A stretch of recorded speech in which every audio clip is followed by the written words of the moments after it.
Mike, there's only 2 of us. You want to be better? 5 of us. 5 of us, indeed. We have a brother and sister. Is the 5th one of us split down the middle, like half and half?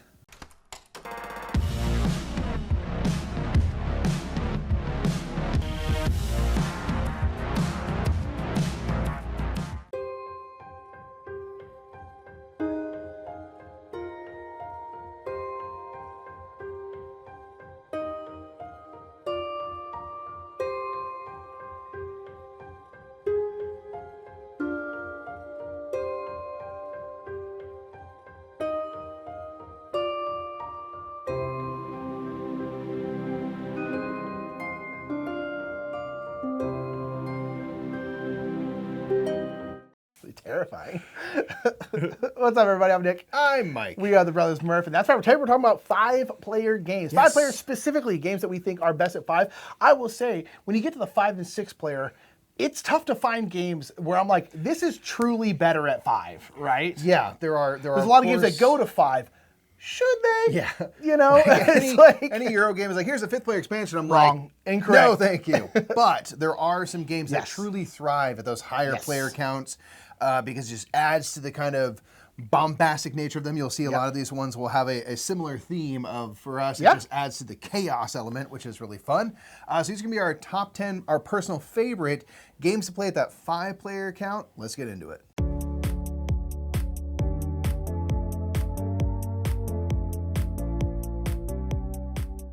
First up today is going to be Flip 7. Now, this is a game that I think absolutely is a situation of the more people you can get in to play it, the better.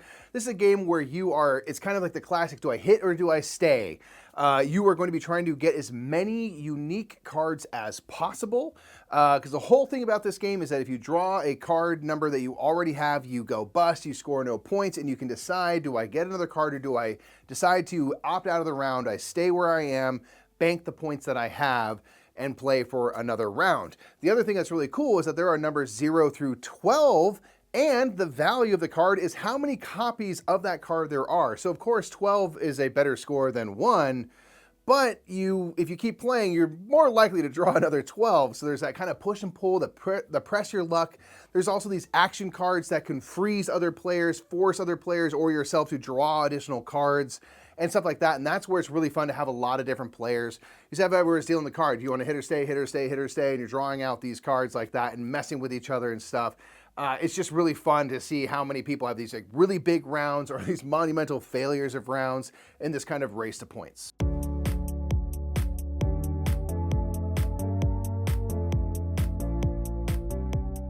Number 9 is going to be King of Tokyo, the classic. We're kind of talking about really any kind of King of Tokyo. There's actually a whole bunch of them now. There's King of Tokyo, there's like King of Tokyo Origins, the big box, all these different kind of things. There's lots of different King of Tokyos. They're all great. But King of Tokyo is one of the best like 5-player games, and just really one of the best like gateway games because it has things that are familiar to people, but also are doing things differently. So this is going to be a big kind of like monster battler game that has Yahtzee mechanics. So everyone is taking on a giant monster, big kaiju basically, and you're trying to be the King of Tokyo. Of course, there is Tokyo, and then a 5- and 6-player game. You can also, I can't remember what it's called, but basically there's a second spot where monsters can be. And there's always going to be one monster in Tokyo, and everyone, when you're rolling your dice, everyone is hitting that monster in Tokyo. But when that monster in Tokyo is going, they're hitting everyone else. And so it's kind of one of those things. Staying in Tokyo is difficult because you're just getting battered. And you can kind of choose at the end of a turn to leave Tokyo. And then the person whose turn it is then has to go into Tokyo. You don't have a choice. So it's just really interesting, like how long can I stay here? Because the longer you can stay in Tokyo, the more you're going to get those sweet, sweet points. But like I said, this is a Yahtzee style game where you're going to have these dice. You're going to roll them out. You can, again, lock some, re-roll some. You can kind of roll what you want. You can get power, which will allow you to get these various cards, which will allow you to do a whole bunch of different stuff. You can get claws, which of course are attacking. You can get hearts and heal and things like that. It's great. Super, super simple, really easy for people to understand. And it's just fun, boss battler, chucking dice, trying to knock each other out. It's just a great time.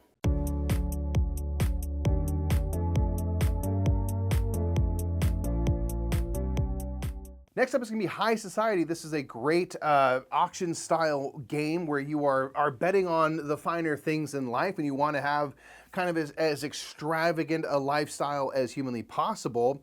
But you have the thing where whoever spends the most money, basically whoever has the least amount of money at the end of the game, you get knocked out. You cannot win no matter how many points you accumulated. You're instantly out. So you want to be kind of frivolous with your money, but you don't want to be poor because that's in bad taste as well. So you want to be the second most extravagantly spending person and buying the best high price items. This is really fun because auction games like this, where you're kind of going around and around, you want to have more people to kind of push the price of things up and kind of manipulate things. There's also kind of like interesting card play mechanism with the cards that display your money. When you pay for something, you can't get change and stuff. So it is also kind of a weird like hand management game where you want to save, some of your higher priced cards, your money cards to be able to spend and make these big swings, but you don't want to run out of money, and you don't want to run out of like flexibility for what you can choose to pay because of the cards you have in your hand. So it's just like really interesting things that come into it, which is kind of like a Reiner Knizia classic thing where it's like really simple to get into, but there are more kind of rules and stuff to it, or more strategy, I should say, that is kind of hovering just above that kind of table in the mind zone.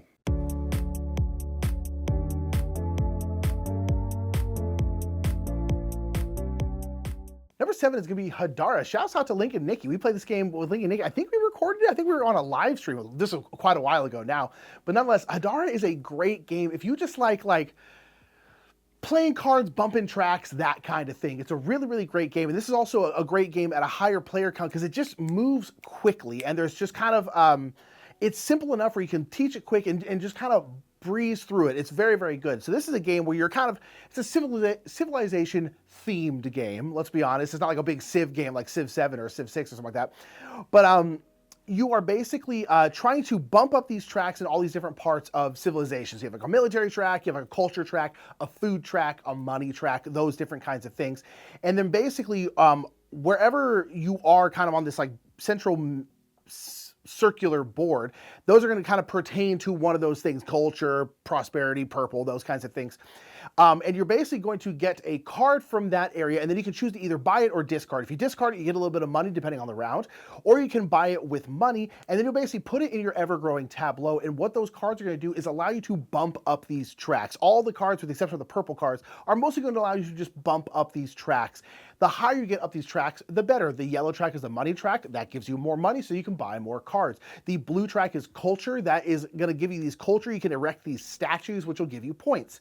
The green track, and my favorite track, the most important track, is the food track, because that is how you keep your cards. Basically, for however many cards you have to have that much food, because that's you like feeding your people. And then the military track will allow you to get these kind of colony tiles and things like that. But it's all in the grand scheme of trying to get points. But the cool thing is I'm sorry, when you're drawing cards, you're drawing 2 cards. You can keep one, and then you're going to discard one down to the pile. That's kind of the first phase of the round. The second phase of the round is now you can basically choose one of the face-up cards in a discard pile and buy that card. So a lot of times when you get 2 cards, you're like, man, I really want both of these, but you can't have both. You can only have one. Well, you can discard one, and you might be able to get it later. It's just a really nice little thing that you're like, oh, that card's really, really nice. I'm gonna go ahead and get that card. That's great. And I just really, really like it. But it's simple. It's got like nice art. It's very, very colorful. And it's just playing cards, building the tableau, and bumping tracks. It's simple, and I really, really enjoy it.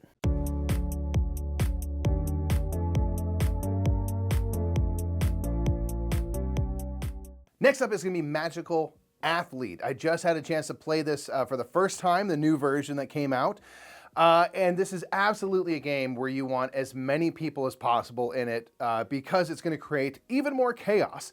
This is a simple roll and move racing game where you are trying to get to the end of the track first over a series of 4 races. You are going to be drafting out these characters to start the game, and they all have weird, wacky, strange, game-breaking type powers and things they do that are going to affect many of the other players in the race and stuff as you try to get ahead and push everyone else behind.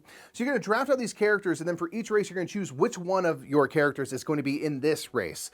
So there's this kind of timing element and everything, but this is just something that is like, the more people on the board, the better, because there's more things to manipulate, more things to mess around with. It just ramps up the chaos, which is absolutely the point of Magical Athlete.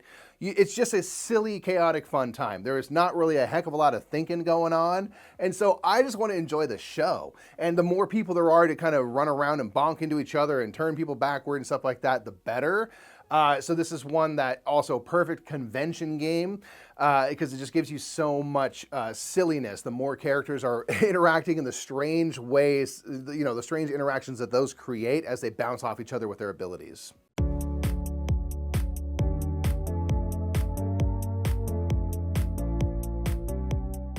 Number 5 is going to be Heat. Heat, a lot of racing games can house a lot of different player counts, and particularly they tend to be good at those higher player counts because in general in races you want as many people in the race as possible. It's just going to make the whole thing more interesting. Heat is one of the best race games out there, and it's definitely the most popular right now. This is by Days of Wonder. It's got some beautiful, some of Vincent Dutrait's best art. It's just really, really lovely.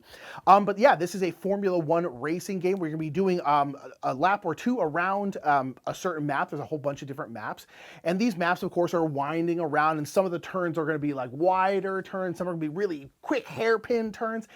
And that's where the name Heat comes from, because as you go around these corners, you can only be moving a certain amount of speed.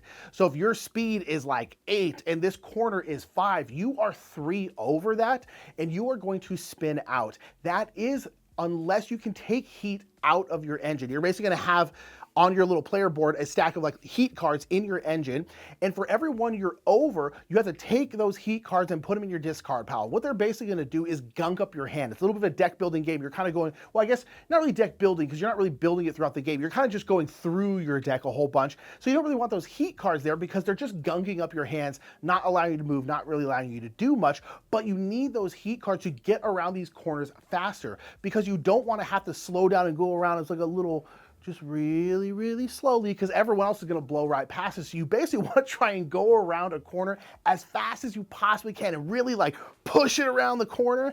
It's very, very fun. It's got a little bit of that kind of push your luck, a little bit of, there's like these stress cards that force you to play an extra card, which might make you go faster. It's just really, really fun. You're shifting gears. Those gears are determining how many cards you are playing. But again, some of the cards are like 0 or 1 speed. So like, oh, I need to play 4 cards, but I have 2 zeros, so I can not move that fast, get around this tight hairpin while staying in a higher gear. It's just really, really fun.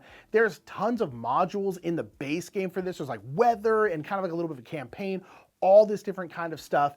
And now there's a ton more expansion content. They've really supported this game, and it's great because Heat is just really, really fun. But again, you want to play it at 5. You really want to play it at least at 5, in my opinion. I think it's just better with more people. It's just great.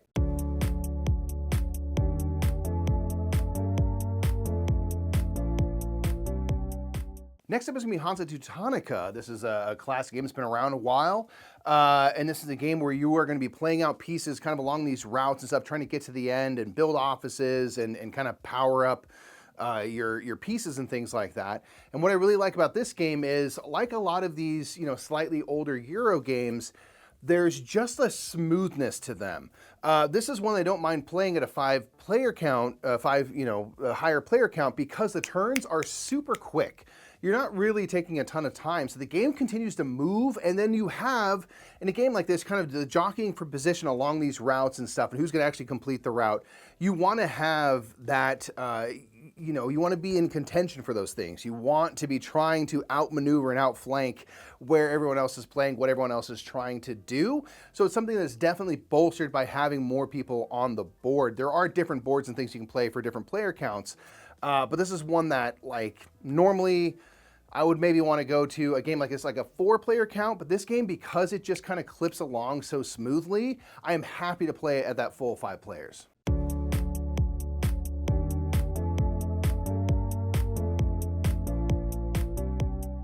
Number 3 is That's Not a Hat. I always say it in an Australian accent. I don't know why. That's Not a Hat. This indeed whoop, is a hat. But nonetheless, That's Not a Hat is just a silly little memory game. And this is one of those games where you want at least 5 people because of the fact that having more cards and more stuff out there is gonna make the game harder. And in this situation, that is a good thing. You want this game to be difficult. You don't want it to be super easy. This is just a very silly memory game that, frankly, Should not be as much fun as it actually is, but it really, really is. The first time we played this was Aldi from Board Game Geek at BGG Con. It was very, very fun, very silly, kind of late at night. It's a great late at night game. But this is basically a game where you are going to have some kind of object in front of you, a balloon, a skateboard, a hat, a hammer or whatever, all the different kinds of stuff. These little simple little drawings. And then basically on your turn, you're basically going to flip that card down and then gift it to one of your neighbors. And you will say, like, enjoy this hammer, because that was a hammer. And then boom, now they have a hammer in front of them. And everyone has to remember where cards are, because you're not going to get to flip that card back over. So then later, you will get to, when it comes to that next person, they will then have to take that card and give it to one of their neighbors. And they'll be like, oh, that was a while ago. This is a hammer. Enjoy this hammer. And then the next person now has that hammer. And so on your turn, when someone gives you something, you can choose to flip it over if you think they're wrong. If you're like, that's not a hammer, boom, you flip it over. Because once things move one or two spaces, you lose track of where everything is. Not to mention, this also has that thing that some games have where you tend to play multiple rounds in a row. So you're like, wait, was the hammer in this round or was the hammer in last round? Oh gosh, I think this is a hammer. And then you're like, enjoy this hammer? And you're supposed to do it very confidently, but we always do it very much like, enjoy this balloon. It's very silly, it's very fun. But this is one of those games you want at least 5 players, because you want multiple cards around the table. You don't want like 2 or 3, because then it's gonna be much easier to remember what everything is. You kind of want as many people as you can possibly get, but at least 5, because you want that kind of chaos, you want that difficulty in the game.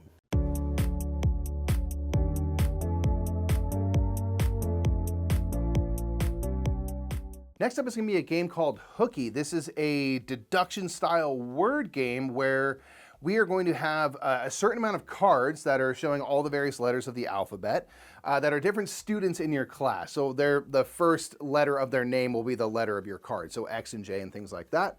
And there are 3 cards that are not present, that nobody has. And so we are trying to figure out what are the 3 letters that are not in the game. Those are the kids playing Hooky. So you are going to gain information by asking other players, basically giving them a 5-letter word, and then they are going to tell you how many of the letters in the word you gave are letters that they were given at the start of the game. So we all get like 5 letters to begin. And so you're trying to figure out what letters other players have and, kind of cross-reference against the cards you have, so you know those aren't the Hooky kids because you have them. And you're trying to figure out, through this, you're trying to deduce down and figure out what 3 letters are not amongst everyone here. The reason I love this game in general is that every turn, everyone is gaining information, because Nick might be asking Molly over here a question, but we all write down who asked who what and what letter and how many matches that made. So we are gaining information all the time. It's not just on your turn that you get to do stuff. So this is a game that you're always engaged with, always really thinking about.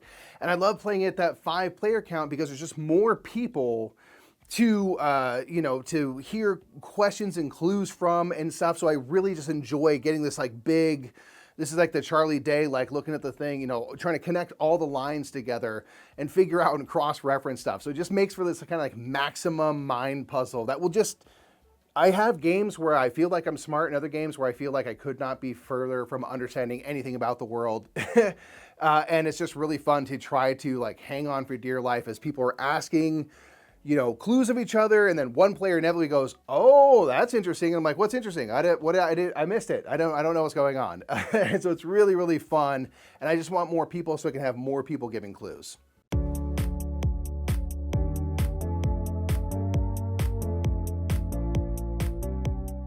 Number 1 is going to be Ready, Set, Bet. Ready, Set, Bet is so much fun. And this game particularly is great at 5 because you can have one person be kind of the announcer and then everyone else bidding and betting and stuff like that. You can also have the announcer be through the app, and that also works just fine. But this is a horse racing game where there's a big old betting spread, betting sheet kind of in front of you where you can bet on all these different kinds of things. Kind of looks almost like a roulette table.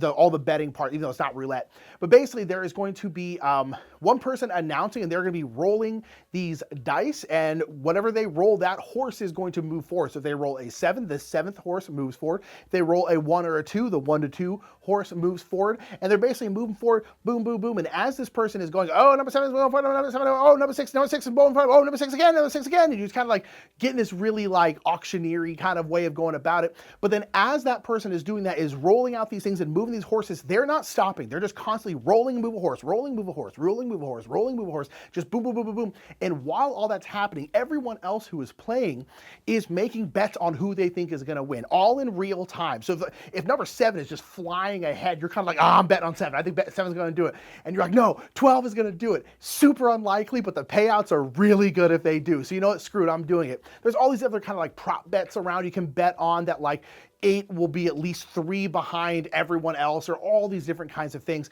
But it's just this fun, silly thing where you have one person really announcing it and kind of going with the dice. You want them to be going as fast as humanly possible. And then everyone else like frantically putting down bets. And then once the thing is over, you will then pay everyone else out.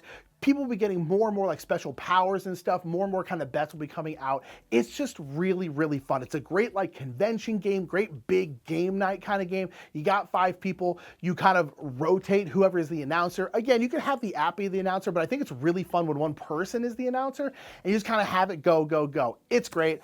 I love Ready, Set, Bet. It's got to be number 1. So that's our top 10 games to play at 5 players. Make sure to put yours down in the comments below. We're looking for new ones, so yeah, suggest them always to looking us. for, yeah. I feel like having a good catalog of games you can play at those higher player counts where a lot of people don't like to split up. Yeah. You know, it's like you got to have those kinds of games. So make sure to put them down in the comments below. And that's going to be it. I'm Nick. I'm Mike. We're the Brothers Murph. We'll see you later, everybody. Bye.